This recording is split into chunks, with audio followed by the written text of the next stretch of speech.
Mga kababayan ma'am sir, this is Jam the Filipino channel ang inyong pong lingkod.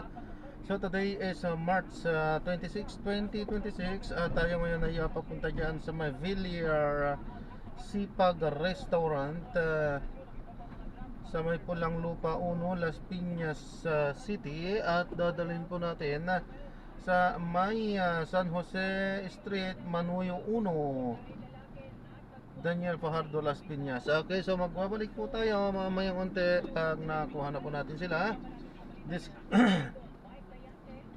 Disclaimer lamang po, ang content po natin ay kalsada at hindi ang passenger. Kaya naman sakali man po na may marinig kayo, mga pangalan ng lugar, pangalan ng tao, pangalan ng organisasyon, sa government o private man yan, ay wala pong kinalaman ang channel nito.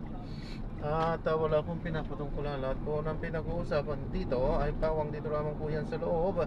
At wala pong pinapatungkulan sa labas. Okay po, magbabalik po tayo mamayang onte pag nakuha na po natin sila.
Kalakaran sa mga pamilihan.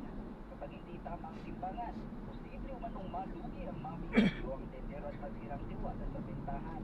Dagdag pa nila na ang regular sa rekalibrasyon ay nakatutulong upang matiyak ang tamang sukat, transparency at pagsunod sa mga umiiral na batas.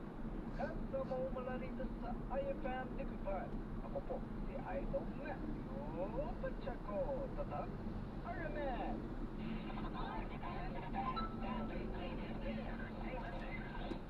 At para naman sa ating entertainment news, bida ang Pinoy Pride sa kauna-unahang animated film Tampok ang Kultura ng mga Pilipino mula sa DreamWorks. Sa inilabas na trailer ng Forgotten Island itong Miyerkules, hindi lang basta-basta mga boses na maririnig dito dahil bibida ang aktres na si Liza Soberano at ang film singer na si Her, bilang sina Raisa at Sho, dalawang high school graduates na aksidenteng mapapadpad sa mahiwagang isla. Dito nila makakasalamuha ang iba't ibang mythical creatures gaya ng kinatatakutang manananggal na poposesa naman ng Broadway legend na si Lea Salonga. Tampok din sa all-star cast Filipino-Canadian actor na si Manny Jacinto at film stand-up comedian o comedian na si Joy. Papanood ang Forgotten Islands sa mga sinihan dito sa Pilipinas simula sa September 23.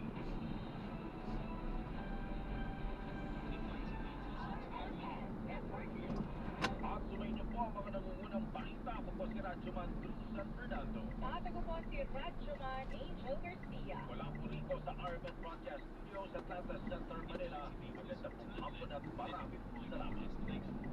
Inyo po katubayan ang RMN Network News. Malaki ang tumutong para makakawalik sa maiinit na mga balita at informasyon. Reaching millions nationwide and worldwide. For more than 70 years. Unlock RMN.